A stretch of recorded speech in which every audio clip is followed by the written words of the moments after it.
Gênesis capítulo 6, nós iremos ler do versículo 1 ao versículo 22.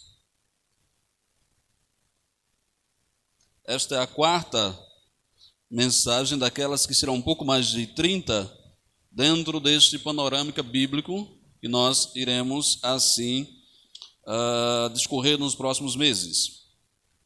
Amém? Todos encontraram? Assim diz a palavra do nosso Deus. Como se fora multiplicando os homens na terra, eles nasceram filhas. Vendo os filhos de Deus que as filhas dos homens eram formosas, tomaram para si mulheres, as que, entre todas, mais lhe agradaram. Então disse o Senhor: o meu espírito não agirá para sempre no homem, pois este é carnal, e os seus dias serão 120 anos. Ora, naquele tempo haviam gigantes na terra, e depois disto, quando os filhos de Deus possuíram as filhas dos homens, as quais lhes deram filhos, estes foram valentes, varões de renome na antiguidade. Viu o Senhor que a maldade do homem se havia multiplicado na terra, e que eram continuamente mal todo o desígnio do seu coração. Então se arrependeu o Senhor de ter feito o homem na terra, e isso lhe pesou no coração. Disse o Senhor: farei desaparecer da face da terra o homem que criei, o homem e o animal, os répteis e as aves dos céus, porque me arrependo de os haver feito. Porém, Noé achou graça diante do Senhor. Eis a história de Noé. Noé era um homem justo e íntegro entre os seus contemporâneos. Noé andava com Deus. Gerou 3 filhos, Sem, Cã e Jafé. A terra estava corrompida à vista de Deus e cheia de violência. Viu Deus a terra, e eis que estava corrompida, porque todo ser vivente havia corrompido o seu caminho na terra. Então disse Deus a Noé: resolvi dar cabo de toda a carne, porque a terra está cheia de violência dos homens. Eis que os farei desaparecer juntamente com a terra. Faze uma arca de tábua de cipreste. Nela farás compartimentos e a calafetarás, com betume por dentro e por fora. Deste modo a farás. De 300 côvados será o seu comprimento, de 50 a largura e a altura de 30. Farás ao teu redor uma abertura de 1 côvado de altura. A porta da arca colocarás lateralmente. Farás pavimentos na arca, um embaixo, um segundo e um terceiro. Porque estou para derramar água em dilúvio sobre a terra para consumir toda a carne em que há fôlego de vida debaixo dos céus. Tudo o que há na terra perecerá.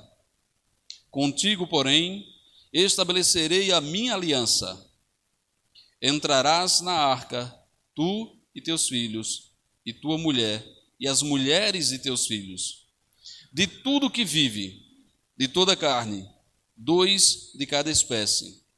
Macho e fêmea farás entrar na arca, para os conservares vivo contigo.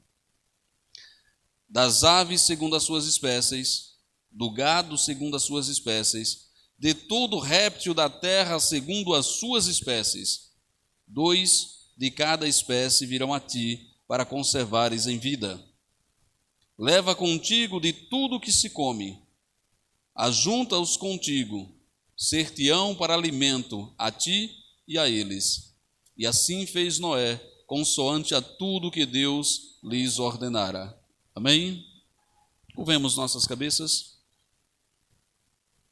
Senhor Deus, mais uma vez, ó Pai, diante de Ti nós estamos. Ó Deus, mais uma vez nós te clamamos, Senhor, que Tu invite o Santo Espírito para falar aos nossos corações.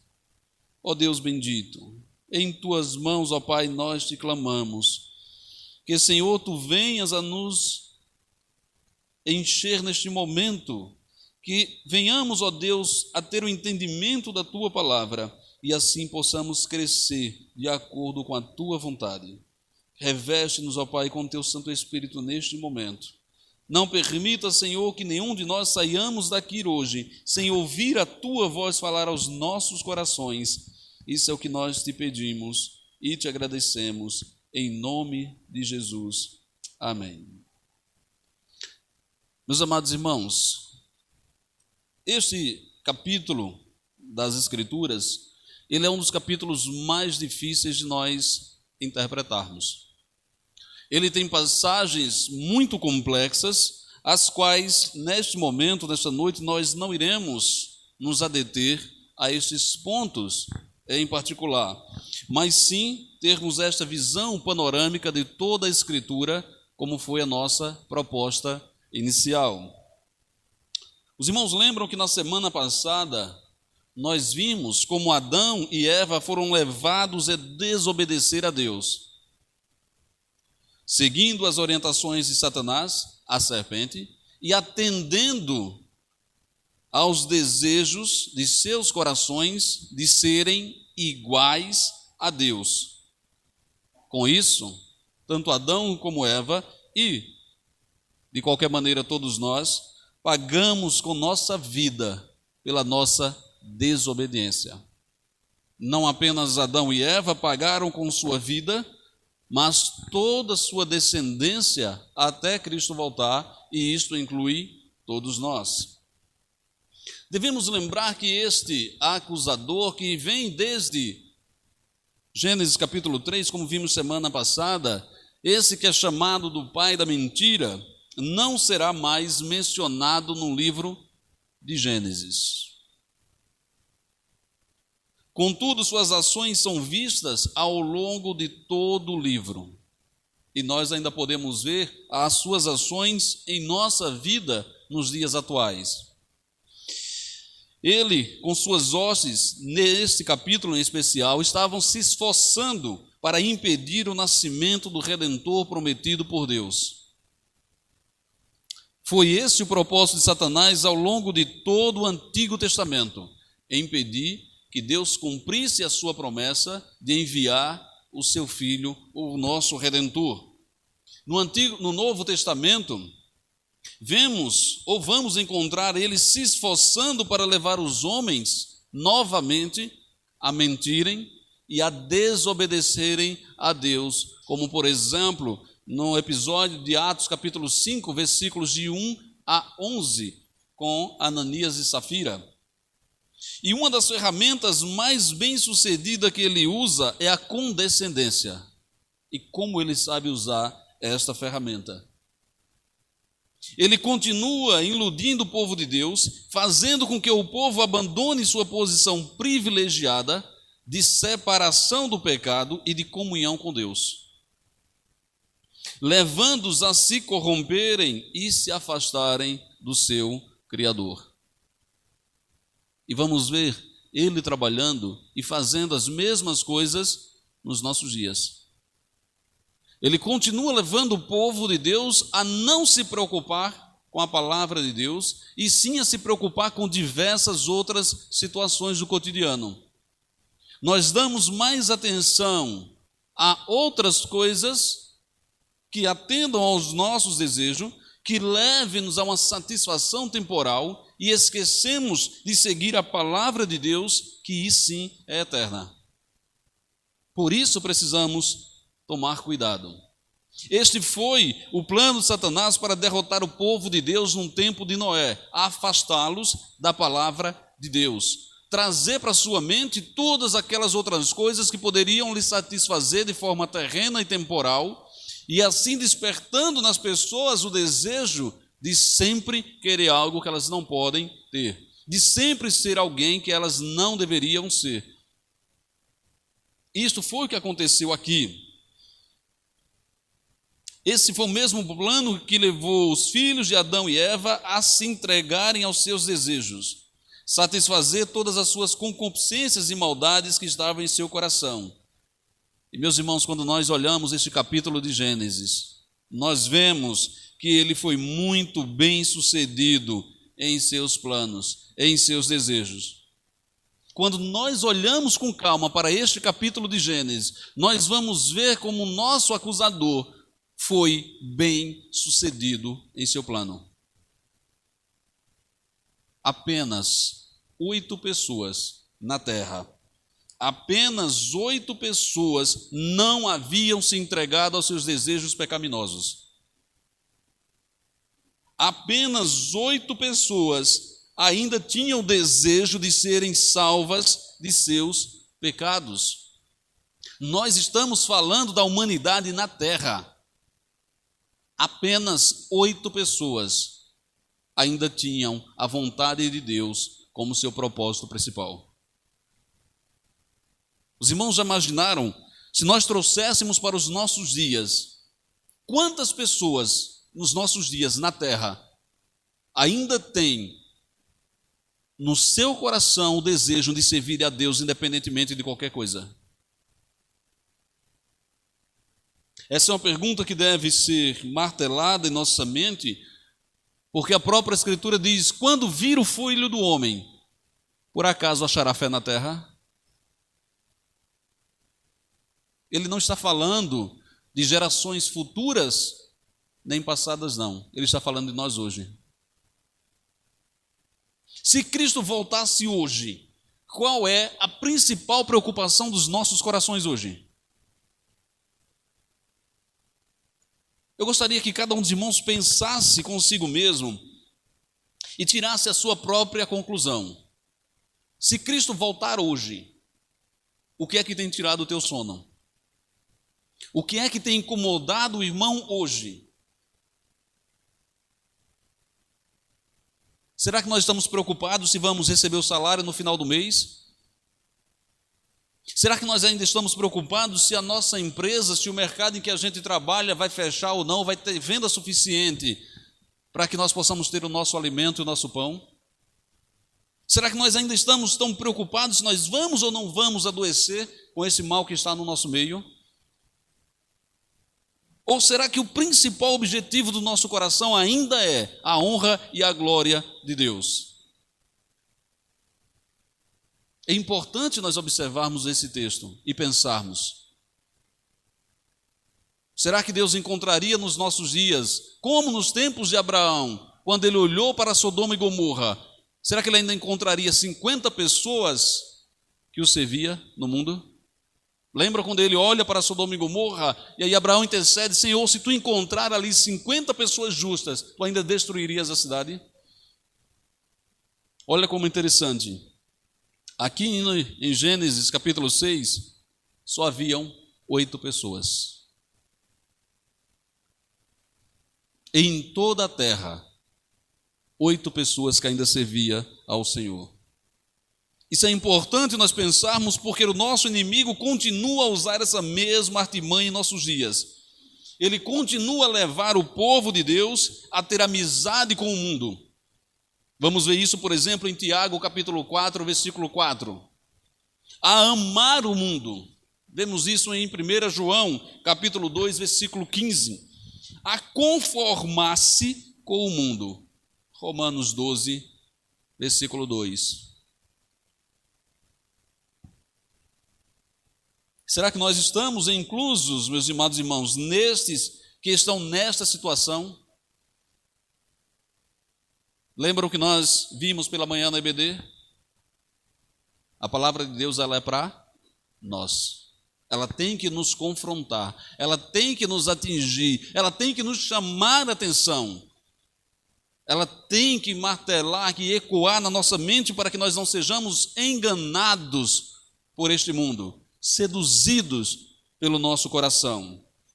Meus amados irmãos, nós vamos ver do versículo 1 ao versículo 7, eu não farei a leitura novamente para não tomar muito tempo, mas que os irmãos notem e possam, quando chegarem em casa, observar com mais detalhe.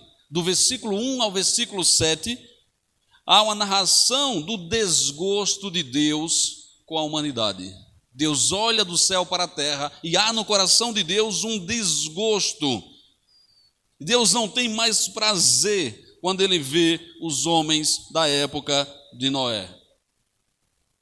Essa é a narração que nós encontramos do versículo 1 ao versículo 7. Deus olha do céu para a terra e não vê nada além da perversidade humana, de todo tipo, em praticamente todos os corações e em toda a terra. Deus olha e vê apenas maldade, mentira, corrupção, desejo pecaminoso. Foi isso que Deus encontrou quando olhou naqueles dias. Nos dias que antecederam o dilúvio, as pessoas na terra continuavam suas vidas como se nada tivesse, ou como se nada estivesse para acontecer. E aqui é um ponto interessante. Nos nossos dias tem acontecido a mesma coisa. As pessoas têm vivido suas vidas como se Cristo nunca fosse voltar. No tempo de Noé, as pessoas estavam vivendo como se Deus não existisse, como se Deus não se preocupasse com os nossos pecados. As pessoas estavam comendo, bebendo, dando-se em casamento da mesma forma que nos foi anunciado, por exemplo, em Mateus capítulo 24, versículos de 38 ao 39, que nos diz: porquanto, assim como nos dias anteriores ao dilúvio, comiam e bebiam, casavam-se e davam-se em casamento, até o dia em que Noé entrou na arca.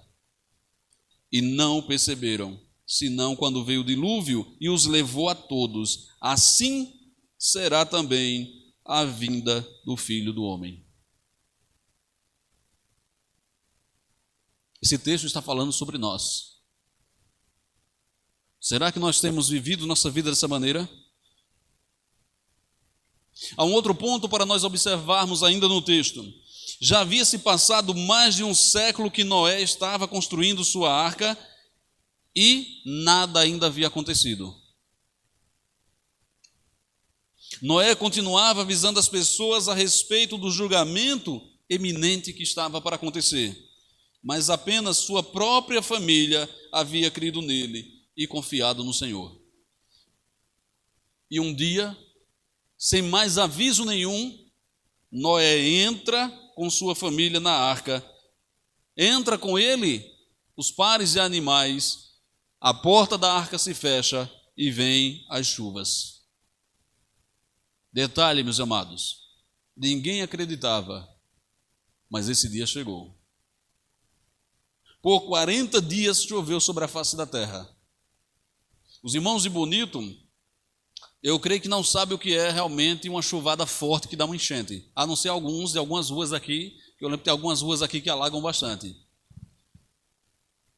Mas quem é da região ribeirinha, quem mora em Barra, por exemplo, sabe o que é uma chuvada de 8 horas, daquela chuvada forte mesmo, que de repente vem água na rua arrastando moto, arrastando geladeira, botijão, sofá descendo no meio da rua. 8 horas de chuva. Imaginem 40 dias e 40 noites chovendo. Ninguém acreditou porque nunca havia chovido ainda na face da terra. Ninguém nunca tinha visto uma inundação. Ninguém nunca tinha visto uma enchente. Mas Deus disse, haverá. E Ele avisou por 100 anos. Ninguém acreditou. Nos nossos dias, Deus continua avisando que o Filho dele irá retornar. E nós continuamos sem acreditar. Ele nos avisa que voltará com poder e grande glória naquele dia e trará o seu galardão para nos recompensar, assim como também sua justiça e seu juízo para aqueles que não obedecerem. E nós não estamos literalmente nem aí para a palavra de Deus. Estamos preocupados com todas as outras coisas e esquecemos da palavra de Deus.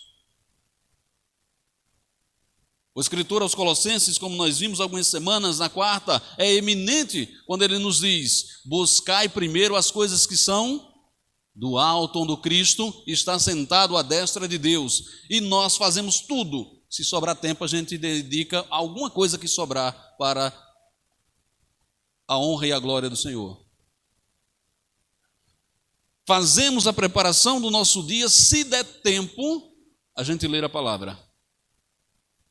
Passamos uma semana inteira. Se tiver tempo e disposição, a gente para alguns minutos para orar. Só que na maioria das vezes a gente está tão ocupado está preocupado com tantas coisas e esquecemos de nos entregarmos a Deus em oração. Essa é a realidade dos nossos dias. Quando nós olhamos para o tempo de Moisés, mesmo após passar os 40 dias de chuva, a água continuou a subir. E 5 meses depois, a terra encontrava-se completamente submersa. E todo ser que respirava estava morto. Não havia mais fôlego de vida sobre a terra, com exceção dos que estavam na arca. Noé e sua família. As 8 pessoas nas quais ninguém havia acreditado no seu testemunho, nem na sua pregação. Mas eles ouviram a voz de Deus. Eles não se preocuparam com mais nada à sua volta. O povo roubava, matava, assassinava.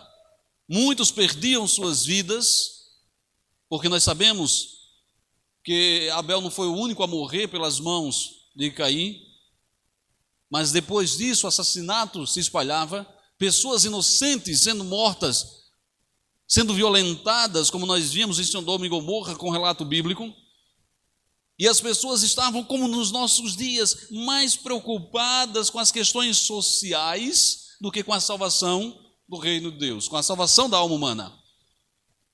Eu fico indignado quando eu leio, ou quando eu vejo alguma entrevista, ou leio algum artigo, e em alguns casos, alguns livros, em que aqueles que deveriam pregar o evangelho estão mais preocupados com as questões sociais. Ele está mais preocupado com o irmão que está ali e não tem uma roupa para vestir do que se ele vai ou não para o inferno. Ele está mais preocupado em montar uma ONG para levar um prato de comida para um do que levar a palavra de Deus, que é o alimento que nos traz vida eterna. E nós esquecemos que toda a carne vai voltar a perecer, que todo ser que tem fôlego de vida sobre a terra vai voltar a sofrer o castigo de Deus. Por isso devemos alertar, por isso devemos clamar, por isso devemos proclamar a palavra de Deus acima de tudo e de qualquer coisa, hoje. Hoje. Há um outro ponto, meus irmãos. Os irmãos já pararam para pensar que tipo de pessoa era Noé?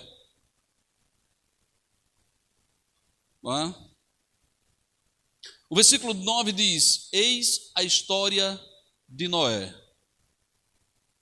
Já pararam para pensar sobre Noé? Ele era um tipo de pessoa que eu e os amados irmãos devemos ser hoje, nos nossos dias. O versículo 9 nos diz: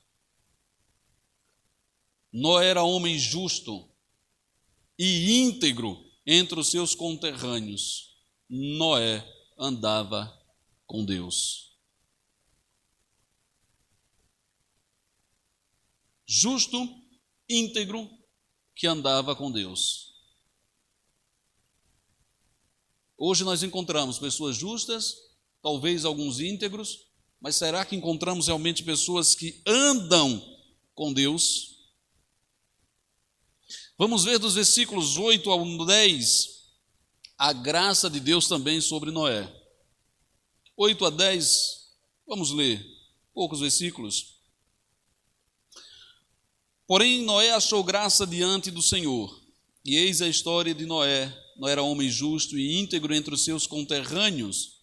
Noé andava com Deus, gerou 3 filhos, Sem, Cã e Jafé. E é interessante, Noé, por causa do seu viver reto, encontra graça diante de Deus. Viver reto. Mas não viver segundo os parâmetros do mundo, mas segundo os parâmetros de Deus. Versículo 9, Noé era um homem justo. E há um ponto que nós devemos observar nessa palavra. Essa é a primeira vez que a palavra justo aparece na Bíblia. Mas a justiça de Noé também é mencionada em outras passagens. É a primeira vez que a Bíblia registra que havia um homem justo na terra. Devemos lembrar que quando a Bíblia diz um homem justo, não quer dizer que ele era uma pessoa sem pecado, mas sim que ele era uma pessoa que desejava servir a Deus, que queria seguir os passos do Senhor, que ouvia a palavra do Senhor, que tinha a palavra de Deus e a vontade de Deus como primordial em sua vida. Isso é o que a Bíblia nos diz que é ser justo. E não só aqui em Gênesis capítulo 6, mas vamos ouvir sobre a justiça de Noé em Ezequiel 14:14, Hebreus 11:7, 2 Pedro 2:5, por exemplo. Isso nos mostra que ele realmente amava ao Senhor. A justiça de Noé, meus irmãos, não vinha de suas obras, como alguns pensam. Não vinha de suas obras, eram suas obras que vinham de sua justiça. Muitas vezes nós hoje queremos ser pessoas justas e vamos dar, por exemplo, e eu já vi, a igreja sai para fazer distribuição de cesta básica. E alguém faz questão de colocar no seu carro e levar, e quando chega lá faz uma sessão de fotos para postar, achando que está fazendo uma coisa boa. Não é isso que a Bíblia diz que é justo. Ser justo é aquele que busca a glória de Deus independentemente de qualquer mérito seu, porque não há mérito para nós. Ainda no versículo 9 diz que Noé era um homem íntegro. A conduta de Noé era tal que seus vizinhos não tinham como encontrar nele qualquer motivo de repreensão. Um homem íntegro que vive a sua vida hoje e ninguém possa olhar para ele e apontar nele questões que desabonem o seu caráter. É fácil de encontrar nos nossos dias? Esse era Noé. Nós temos uma descrição de como devemos viver também em nossos dias. Filipenses capítulo 2, versículos do 12 aos 16, vai dizer como nós devemos viver para imitarmos os passos de Noé. Se é que nós desejamos viver como Noé viveu. Se é que nós nascemos de novo. No versículo 22 também nos diz que Noé era um homem obediente. Ô palavra que dá urticária na nossa geração. A começar pelos filhos. E quando chega na fase mais conhecida, qual é? Aborrecência? Adolescência. É? A gente pensa que é, mas olha ali para trás. Olha o sacrifício ali, vejam. Não só é quando chega na adolescência, não. E quando nós achamos que nos entendemos por gente, será que nós realmente somos obedientes? Dia dos Pais, maravilhoso, né? Presentes, homenagens, cheiros, almoçar fora quando era possível, né? Mas durante os outros 364 dias do ano, como é que nós tratamos os nossos pais? Como é que os filhos tratam suas mães? Será que tratam com obediência e com respeito? Quando nós olhamos para Noé, nós vamos ver isso. Como era que Noé tratava a palavra do Senhor? Com desdém? Com descaso? Versículo 22 diz que ele era um homem obediente. Obediente. Uma das principais mensagens das Escrituras é que não devemos apenas ouvir a palavra de Deus, mas também lhe obedecer. Tiago capítulo 1, versículo 22 ao 25 nos mostra isso. Nos nossos dias nós queremos ser ouvintes, mas não queremos obedecer a palavra de Deus. Devemos lembrar que pelo fato de Noé ter sido obediente ao Senhor, sua casa não foi destruída quando veio sobre ele a tempestade. Noé obedeceu a Deus, por isso foi salvo ele e sua família. Não foi fácil para Noé e sua família obedecer ao Senhor, meus amados irmãos, pois o resto do povo era desobediente e rebelde à vontade de Deus. E aí, como eu citei para os amados irmãos no início, a situação que está passando a igreja do pastor John MacArthur.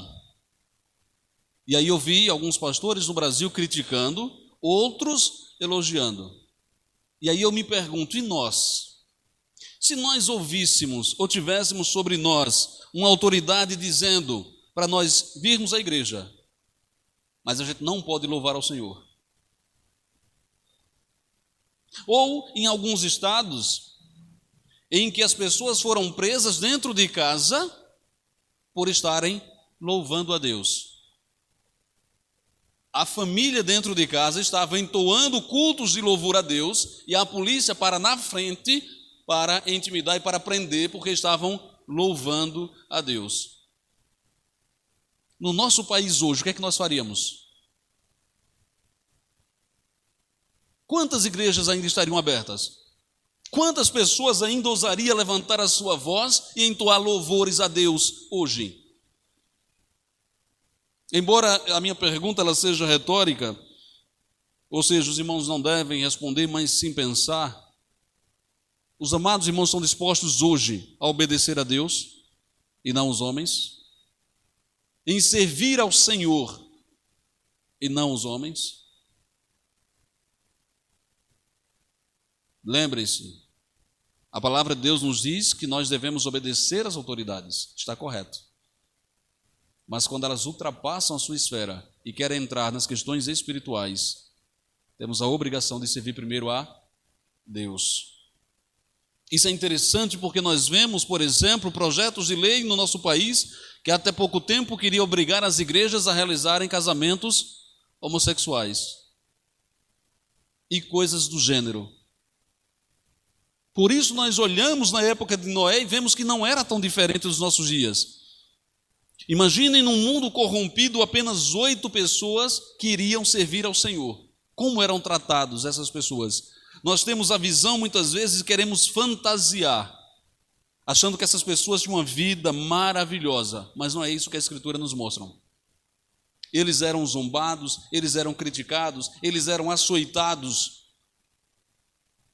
mas tinham em seu coração o desejo principal de louvar ao Senhor, de glorificar a Deus.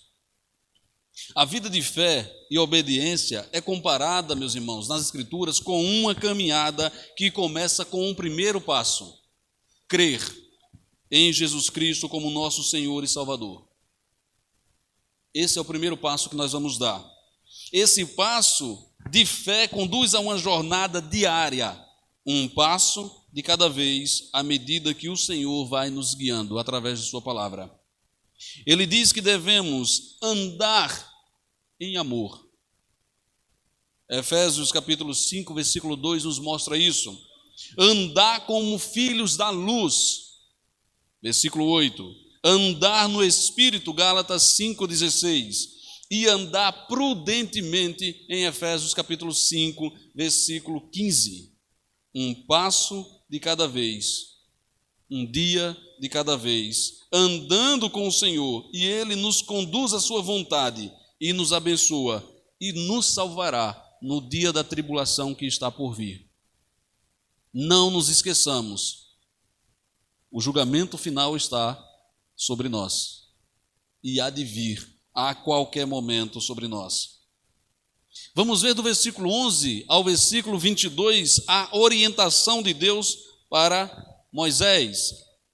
Primeiro Deus diz a ele o que ele deve fazer, versículo de 11 ao 13, que nos diz: a terra estava corrompida à vista de Deus e cheia de violência. Viu Deus a terra e eis que estava corrompida, porque todo ser vivente havia corrompido o seu caminho na terra. Então disse Deus a Noé: resolvi dar cabo de toda a carne, porque a terra está cheia de violência dos homens. Eis que os farei perecer juntamente com a terra. Deus disse que destruiria todo tipo de vida na terra através do dilúvio, exceto a família de Noé. Se Noé tivesse desobedecido a Deus, se ele não tivesse acreditado na palavra de Deus, já imaginaram? Estes versículos nos mostram o quanto a raça humana havia se afastado de Deus. O Senhor não tomou a decisão de destruir todo o fôlego de vida sobre a terra sem motivos. Pelo contrário, o Senhor já não encontrava mais bondade sobre a terra. As pessoas se tornaram más, amantes de si, incrédulas, desobedientes, diz a palavra. E quando um povo toma essas características como natural no seu cotidiano, no seu convívio, o Senhor precisa intervir. E Ele tem feito isso ao longo de toda a história. Para que os outros não se percam, Deus tem que intervir. Quem trabalha em mercado, ou quem já trabalhou em mercado, sabe como é bom, né? Quando você abre um estoque depois do final de semana, e você vai na seção de hortifruti, e você sente aquele aroma bem gostoso de uma batatinha, ou batata inglesa, se preferirem, estragada no meio do saco. Quem nunca sentiu não sabe o que é um cheiro agradável. E aí você tem que intervir. Ou você tira, ou ela estraga todas as outras em volta. Do mesmo jeito é Deus quando nós começamos a desobedecer. Para salvar os demais, Ele tem que intervir. Devemos lembrar também que Deus diz a Noé o que Noé deve fazer. Vejam, dos versículos, em especial o versículo 10, Deus diz a Noé o que Deus vai fazer. Mas Deus dá uma ordem a Noé, que vai do versículo 14 ao 22. Deus diz a ele que ele deve construir uma arca, nunca feita antes. Deus diz a ele que vai enviar chuvas que irão cobrir a terra como nunca houve antes. E Noé faz o quê? Obedece. É importante nós olharmos que quando andamos com Deus, Ele falará conosco por meio da sua palavra. Ele irá nos dizer o que nós precisamos fazer. Nós precisamos dar ouvidos a Deus. Só que nos nossos dias nós temos dado ouvidos a quê? Nos últimos 5 meses a gente tem dado ouvidos a quê?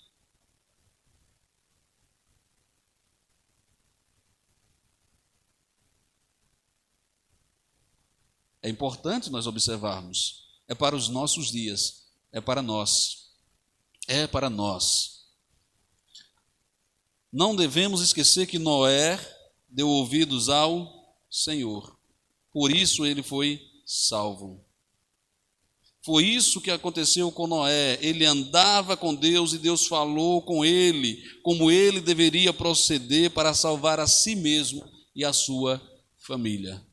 Crer no Senhor e serás salvo tu e toda a tua. Nós temos crido em quê? É importante nós pensarmos. Quando olhamos para o texto, primeiro o Senhor dá a tarefa a Noé para construir uma arca de madeira. Lembrando, nunca havia sido construída antes. Versículos 14 a 16 ele diz: Você, porém, fará uma arca de madeira de cipreste, divida em compartimentos e revista de piste por dentro e por fora, ou betume. Faça com 135 metros de comprimento, 22 metros e meio de largura e 13 metros e meio de altura. Faça-lhes um teto com um vão de 45 centímetros entre o teto e o corpo da arca. Coloque uma porta lateral na arca e faça um andar superior, um médio e um inferior. Lembra o que eu falei de manhã? Às vezes a gente olha e vemos uma leitura e não nos preocupamos em entender o que aquilo significa para nós. A primeira leitura que eu fiz, ele nos disse: Fazei uma arca de tábua de cipreste, nela farás compartimento e calafetarás com betume por dentro e por fora, deste modo a farás. 300 côvados será o comprimento, de 50 côvados a largura e a altura de 30 côvados. Às vezes nós estamos enganando a nós de uma maneira tão grande, fingindo que estamos lendo a palavra de Deus, que nós nem nos preocupamos de entender o que Deus está falando conosco. Por isso devemos tomar cuidado. Se nós, quando olhamos as orientações que Deus dá, aqui, por exemplo, nessa leitura, e Ele fala sobre côvado, e nós não nos preocupamos em entender o que Ele está nos dizendo, será que nós vamos querer obedecer a Ele quando Ele diz, renuncia tudo, toma a tua cruz e siga-me? Será que nós olhamos para Ele e perguntamos, Senhor, qual é a cruz que eu devo tomar? Ou a gente olha, eu já estou indo para a igreja, já estou pagando minha cruz. Eu já estou aguentando a cara feia daquele irmão, quando eu chego na igreja já é a minha cruz. Ou como alguns pensam em seu coração ganancioso, eu já estou dando o dízimo, estou fazendo a minha parte.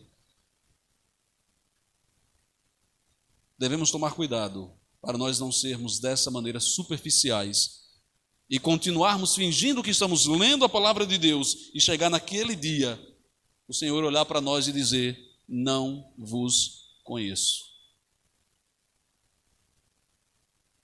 Voltando ainda o texto, em seguida Deus lhe diz por que deve construir esta embarcação. Versículo 17.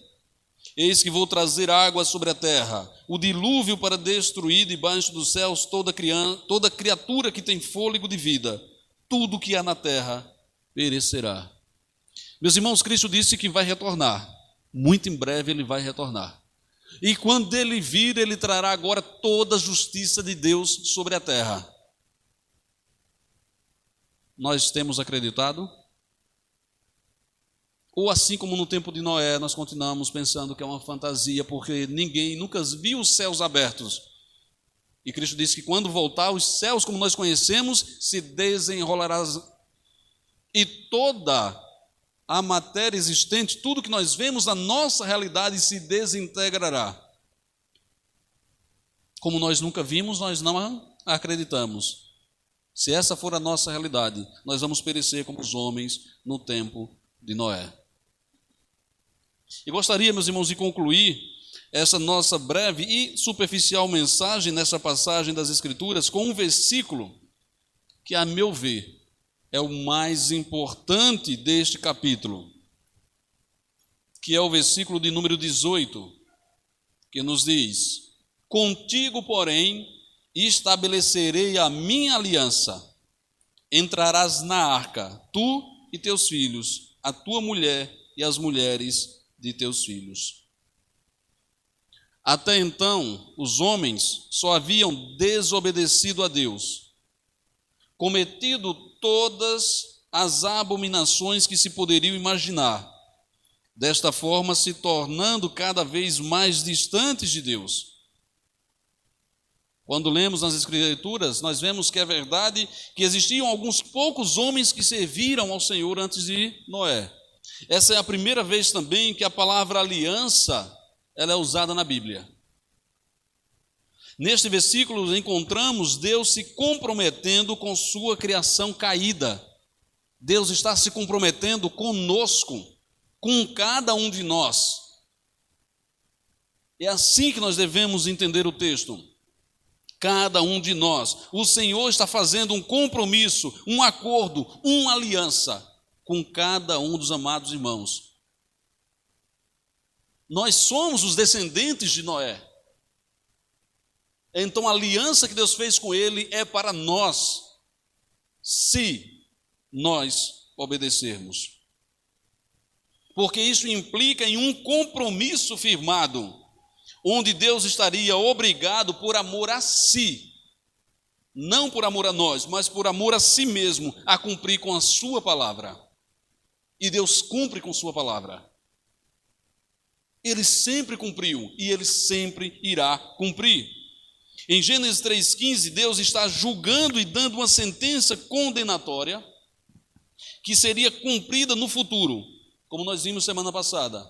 Mas aqui, neste versículo 18, Deus faz uma promessa de redenção, de cuidado, de resgate. Não podemos nos enganar, meus irmãos, vivemos em um mundo caído, cheio de corrupção e de pecado. Não há nada neste mundo que agrade ao Senhor. Paulo vai dizer: quando eu penso em fazer o bem, o mal já tenho feito. Essa é a nossa realidade. Devemos trabalhar para fugirmos, para sermos salvos, para sermos resgatados dessa realidade. E não estarmos preocupados com as coisas deste mundo. A palavra diz, quando faz aquela alusão ao lírio, olha para os lírios do campo. Nem mesmo Salomão, em toda a sua majestade, se vestiu como um deles. Se Deus cuida assim da erva do campo, que nasce num dia e morre no outro, quanto mais a vós outros. O que tem incomodado o nosso coração neste meio de pandemia?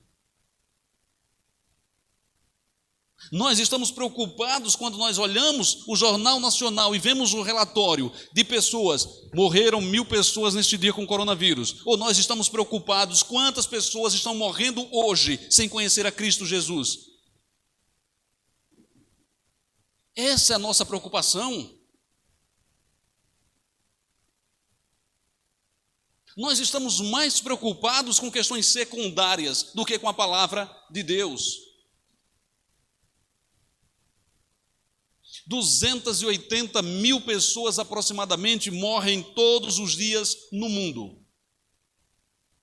De domingo a domingo, segundo as estatísticas. Aproximadamente 280.000 pessoas por dia. Quantos destes não conhecem verdadeiramente a Cristo? Mas nós estamos preocupados com quantos morrem só do coronavírus. Não de quantos estão indo para o inferno todos os dias por não conhecer a Cristo. Será que nós estamos vivendo de uma maneira tão diferente dos homens na época de Noé? Devemos pensar. E devemos também lembrar que essa promessa será cumprida de forma definitiva em 2 estágios. Antes de mais nada, precisamos entender que Deus tem poder para cumprir toda a sua promessa de uma única vez. Contudo, Ele tem um propósito para cumprir sua promessa em 2 estágios. A promessa que Ele fez de salvação para Noé e sua descendência. Em Apocalipse capítulo 6, versículos 10 e 11, vai nos dizer: clamaram em grande voz, dizendo: até quando, ó soberano Senhor, santo e verdadeiro, não julgas, nem vingas o nosso sangue dos que habitam sobre a terra? Então a cada um deles foi dada uma vestidura branca, e lhes disseram que repousasse ainda por um pouco de tempo, até que também se completasse o número dos seus conservos, e seus irmãos que iam ser mortos como igualmente eles foram. Por isso Deus ainda não enviou seu Filho Jesus Cristo para voltar e consumar a sua justiça verdadeira, porque ainda não se completou o número dos que devem ser salvos. Mas não devemos nos enganar. No momento em que isto acontecer, no momento em que esse número se complementar, nós vamos saber o que é sofrimento, e não é o Covid-19. Não é o ebola. Não é a AIDS, não é a fome, não é a guerra, não é tsunami, não é furacão, mas é o Filho de Deus que voltará sobre as nuvens com poder e grande glória. E é para isso que nós devemos nos preparar. É esse dia que nós devemos temer. Não devemos temer o dia que nossos corpos vão descer à terra dentro de um caixão. Mas devemos temer o dia que estaremos diante do Senhor Deus Todo-Poderoso. Não devemos lamentar pelos que partem todos os dias, seja por qualquer motivo, de doença, de acidente, de tragédia. Mas a maior tragédia é sabermos que a grande maioria dessas pessoas que morrem todos os dias nunca tiveram um encontro verdadeiro com o Senhor Jesus Cristo. E compete a nós, como competiu a Noé, cumprirmos a nossa parte, proclamarmos e testemunharmos das grandezas de Deus. O primeiro estágio, o pagamento da dívida. Em João capítulo 19, versículo 30, o Senhor bradou na cruz: está consumado. A primeira parte ele fez. Ele pagou o preço pelos nossos pecados no madeiro. A primeira parte Jesus Cristo fez, pagando o preço pelo resgate dos nossos pecados. E o segundo estágio, o reencontro, em Apocalipse 22, 12 nos diz: e eis que venho sem demora. E comigo está o galardão que tenho para retribuir a cada um segundo as suas obras. Este intervalo, meus irmãos, que temos entre esses dois estágios de cumprimento da aliança é semelhante à mesma oportunidade que ele deu aos homens no tempo de Noé. No tempo de Noé foram aproximadamente 100 anos. Para nós já vem 2000 anos. Que nós possamos tomar a decisão, e é nós hoje, que nós possamos tomar a decisão de estarmos dentro da arca. Por mais apertada, por mais difícil que é viver ali, trancafiado dentro de uma arca, sentindo todos aqueles aromas agradáveis, imaginem, todos aqueles animais trancados dentro de uma arca, comendo manhã, tarde e noite, fazendo, vocês sabem o que? Os aromas que eram ali dentro. Então, que nós venhamos a desejar estar dentro da arca. Lembrando que dessa vez não será de madeira, mas sim uma arca construída com o sacrifício de Jesus Cristo na cruz. Que nós desejemos, que cada um dos irmãos decida o quanto antes. Cada um de nós, cada um de vocês decida o quanto antes onde você quer estar quando Cristo voltar. Dentro da promessa feita por Deus a Noé? Ou você vai querer se arriscar estando do lado de fora dela quando ele voltar? Que cada um de nós possamos tomar a nossa decisão e que o Senhor nos abençoe. Convido os amados a ficarem de pé. Vamos curvar nossas cabeças e mais uma vez louvarmos ao nosso Deus através das nossas orações. Senhor Deus, louvado, glorificado seja teu nome, Senhor Deus.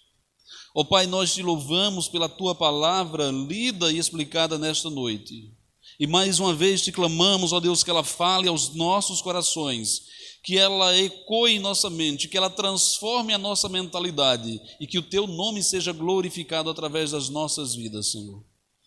Repreende, ó Deus, dentro de nós o desejo de nos afastarmos de ti. Repreende dentro de nós, ó Pai, toda e qualquer rebeldia que temos contra a tua palavra e nos faz entender o que tu desejas para nós, Senhor. Ó Deus, nós te clamamos, Senhor, uma bênção sobre cada um dos teus filhos aqui presente. Que cada um dos teus servos aqui, ó Deus, possa e continue sendo uma bênção na cidade ao qual tu nos colocas, Senhor. Que cada um continue sendo um farol de evangelho, de pregação, de testemunho, Senhor. Que o mundo ao olhar para nós possa ver em nós o brilho da tua glória. Ó Deus, te clamamos também, Senhor, que a tua mão protetora esteja sobre a vida de cada um de nós. Que, ó Deus, como tu tem nos protegido no meio desta pandemia, Senhor, tu continue a nos preservar para que nós possamos realizar a tua obra que nós te clamamos, Senhor. Protege os teus filhos aqui, ó Deus, junto com as nossas famílias, Senhor. Isso é o que nós te pedimos e te clamamos, em nome do teu Filho Jesus. Amém. Podem sentar, meus amados irmãos.